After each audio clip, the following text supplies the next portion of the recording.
మేము ఇప్పుడు వెళ్ళే దారిలో వచ్చేసి బిర్యానీ అయితే తీసుకున్నాము. సో ఆ బిర్యానీ ఎలా ఉంది ఏంటి అనేది అయితే మీకైతే ఫుల్ డీటెయిల్స్ అయితే ఇచ్చేస్తాను. ఇంకా ఒకటి వచ్చేసి హైవేలో వచ్చేసి బిర్యానీ తినాలా వద్దా, ఒకవేళ తింటే అది అక్కడే కూర్చుని తినాలా లేకపోతే మనం పార్సల్ చేయించుకొచ్చుకొని తినాలా అనేది మాత్రం మీకు ఫుల్ డీటెయిల్స్ నేనైతే ఈ వీడియోలో చెప్పేయాలి అనుకుంటున్నాను. మెట్రోలోకి వెళ్ళిపోతే కనుక మా తమ్ముడు మా ఇంటికి వచ్చాడనమాట. వచ్చి నేను ఇంటికి వెళ్తున్నాను విజయవాడ అని చెప్పేసి నా చెవులో సైలెంట్గా చెప్పేసిండు. అది నేను పెద్దగా చేసేసినాను అనమాట. అవునా ఇంటికి వెళ్తున్నావు అమ్మ, నాకు చెప్పకుండా వెళ్ళిపోతావు ఏంది, నేను కూడా వస్తా అని చెప్పినాను అనమాట. అప్పుడు మా పిల్లలు ఇక వినేశారు. మమ్మీ ఇంకా వెళ్దామని గోల పెట్టినారనమాట.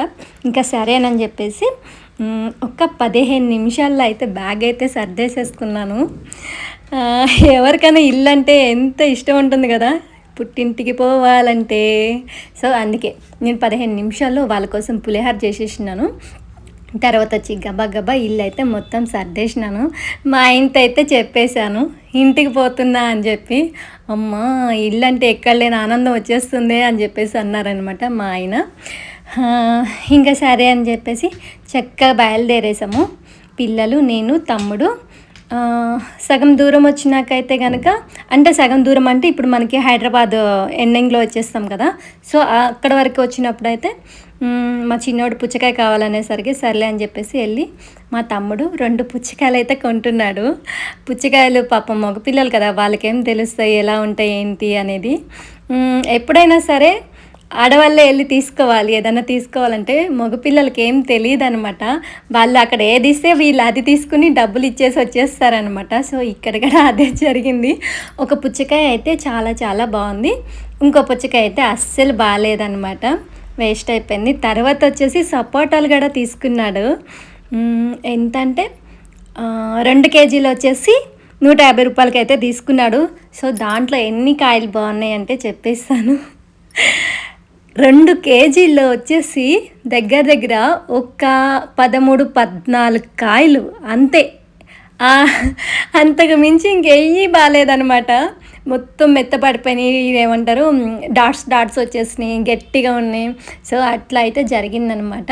ఇంకోసారి నాకేమనిపించిందంటే ఏదైనా తినాలి అనిపిస్తే కనుక మా తమ్ముడిని ఎప్పుడు పంపించకూడదు, నేనే వెళ్ళి తీసుకొచ్చుకోవాలి అని ఇది మాత్రం అర్థమైపోయిందనమాట. చూసారా ఎన్ని కార్లు ఎన్ని లారీలు వెళ్తున్నాయో. ఎదురు హైవే అంటే చాలా చాలా భయం వేస్తుంది అనమాట, చాలా భయం వేస్తుంది. ఇప్పుడు నేను బిర్యానీ కోసం మీకు చెప్దామని చెప్పాను కదా, మా చిన్నోడికి ఫోన్ ఇచ్చేసినాను.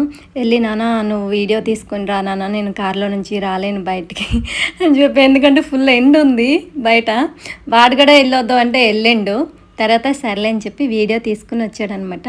మా తమ్ముడు అడిగాడు ఎలాగా ఇక్కడ కూర్చొని తినేసి వెళ్ళిపోతాము అని చెప్పేసి అన్నాడు.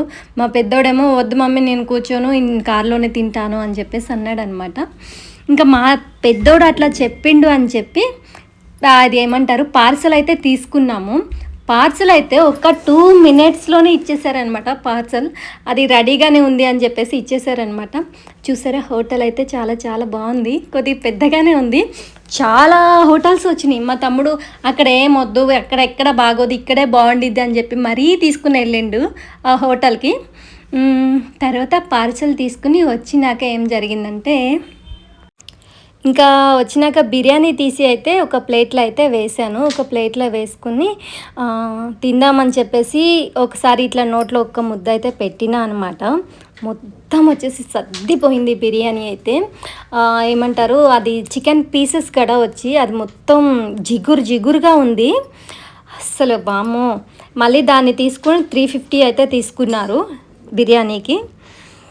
నాకు అనిపించింది ఏంటి అంటే కనుక, ఎప్పుడైనా హైవేలో మనం జర్నీ చేసేటప్పుడు కంపల్సరీ మీరు అక్కడే కూర్చుని తినేసి రావాలి, హోటల్లోనే తినేసేయాలి. ఎందుకు అంటే ఇంత చీటింగ్ చేస్తారు హోటల్స్ వాళ్ళు. సో వీళ్ళు ఏమంటారు పార్సల్ అయితే వీళ్ళు మళ్ళీ రిటర్న్ వచ్చి అడగలేరు కదా, ఎలా ఉన్నా సరే పంపించేద్దాం అన్నట్టు అట్లా ఇచ్చేసినారనమాట. చాలా అంటే చాలా బాధ అనిపించింది ఫస్ట్. నాకు డబ్బుల విషయంలో బాధ కాదు. ఎందుకంటే పిల్లలు అప్పుడు దాకా మమ్మీ ఆకలేస్తుంది, ఆకలేస్తుంది అనేసరికి ఒక్కసారి మళ్ళీ బిర్యానీ ఇప్పించినాక దాన్ని చూసినాక కూడా వాళ్ళు మమ్మీ ఆకలేస్తుంది అనేసరికి చాలా బాధ అనిపించిందనమాట. ఇంక అందుకే ఆ బిర్యానీ అయితే పడేసేసాము. పడేసినాక మళ్ళీ కొద్దిగా దూరం వచ్చినాక మళ్ళీ ఇంకొక రెస్టారెంట్ అయితే వచ్చిందనమాట. సో అక్కడైతే మళ్ళీ ఇంకో బిర్యానీ అయితే తీసుకున్నాము. తీసుకుని కొద్దిగా ముందుకెళ్ళినాకైతే ఇంకొక బిర్యానీ అయితే తీసుకున్నాము. సో అదైతే బాగుంది. ఎందుకంటే నేను అక్కడే కూర్చుని కొద్దిగా పిల్లలకి తినిపించినాను.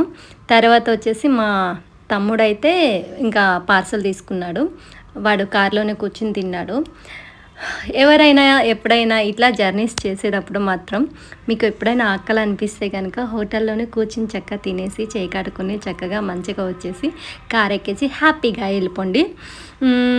ఇట్లా పార్సల్ అయితే తీసుకోవద్దు ఎందుకంటే ఒకసారి మోసపోయినాక మళ్ళీ ఎవరైనా ఇలా చేస్తారేమోనని చెప్పేసి అందుకోసమని మీకు చెప్తున్నాను అనమాట. ఇంకా వచ్చేసాము విజయవాడకి అయితే దగ్గరగా వచ్చేసినాం అనమాట. మా ఊరికి దగ్గరలో వచ్చేసినాము.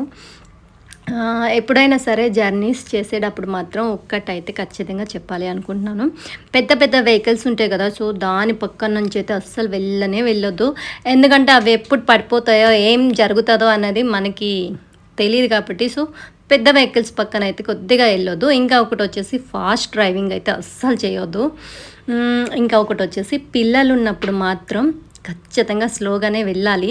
ఎందుకంటే వాళ్ళు ఎక్కువ ఎక్కువ జర్నీ ఉన్నప్పుడు మాత్రం వాళ్ళు ఎక్కువసేపు కూర్చోలేరు అనమాట. కార్లో కానీ బస్సులో కానీ దేంట్లో అయినా సరే ఎక్కువ కూర్చోలేరు, ఎక్కువ అల్లరి చేస్తూ ఉంటారనమాట. సో అట్లాంటప్పుడు పిల్లలు ఉన్నప్పుడు మాత్రం చాలా చాలా జాగ్రత్తగా అయితే వెళ్ళాలి. టోల్గేట్ వచ్చేసింది, ఇదే లాస్ట్ అనుకుంటా నాకు తెలిసి. టోల్గేట్ విజయవాడకి అయితే దగ్గరలో అయితే వచ్చేసినాం అనమాట. అమ్మ అంతసేపు కూర్చుని ఒక్కసారి ఊరికి దగ్గరలో వచ్చినామంటే ఎంత హ్యాపీగా ఉంటుంది కదా. మా వాడైతే పెద్దోడైతే ఏం చేశాడంటే డ్రాయింగ్ వేసుకోవడానికి మొత్తం అయితే తెచ్చేసుకున్నాడు. వాడికైతే బోర్ కొట్టకుండా మాత్రం తెచ్చుకున్నాడు. ఇప్పుడు వచ్చేసి మేము మా పిన్ని వాళ్ళ ఇంటికి వచ్చామన్నమాట. మా పిన్ని వాళ్ళ ఇంటికి 1 అవరే జర్నీ ఉంటుందన్నమాట.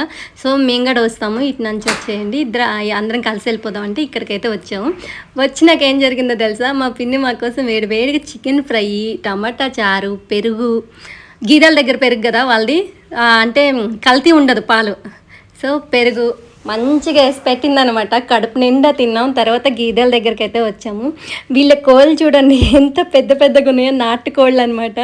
సో ఇవన్నీ చాలా ఉంటాయి వీళ్ళ దగ్గర. కోడలు చాలా ఉంటాయి అనమాట. గీదలు ఉంటాయి, మేకలు ఉంటాయి, అన్నీ ఉంటాయి వీళ్ళ దగ్గర.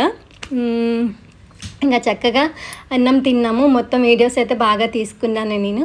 మా పిల్లలు కూడా ఒక 1 అవర్ అయితే ఆడుకున్నారనమాట. ఆడుకున్న తర్వాత కానుంచి మళ్ళీ మేము గీదలు చూస్తారా ఎలా వస్తున్నాయో, ఇవన్నీ అది కొండ దగ్గర ఇల్లు ఉంటుంది అనమాట.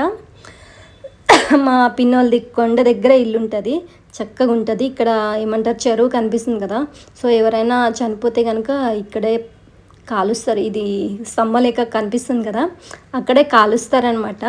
ఇంటికి కొద్దిగా ఎదురుగానే కాలుస్తారు. తర్వాత మా పిన్ని వాళ్ళు అయితే రెడీ అయిపోయారు. ఒక 1 అవర్లో మళ్ళీ మేము మా ఇంటికి అయితే బయలుదేరిపోయినాం అనమాట. మేము బయలుదేరేసరికి ఇంకా 1 అవర్ అయింది కదా, అప్పటికే కొద్దిగా చీకటి పడిపోయింది. సో నా వీడియో చూసేవాళ్ళు ఎవరైనా సరే ప్లీజ్, ఇది నా రిక్వెస్ట్ అనమాట, సబ్స్క్రైబ్ చేయండి, లైక్ అయితే చేయండి. లైక్ చేయటం అదైతే అసలు మర్చిపోదు. సో ఇది నా వీడియో అనమాట. నెక్స్ట్ వీడియోతో మళ్ళీ అయితే మీ ముందుకైతే వచ్చేస్తాము. ఇది నా జర్నీ వీడియో. చాలా కష్టపడ్డాము.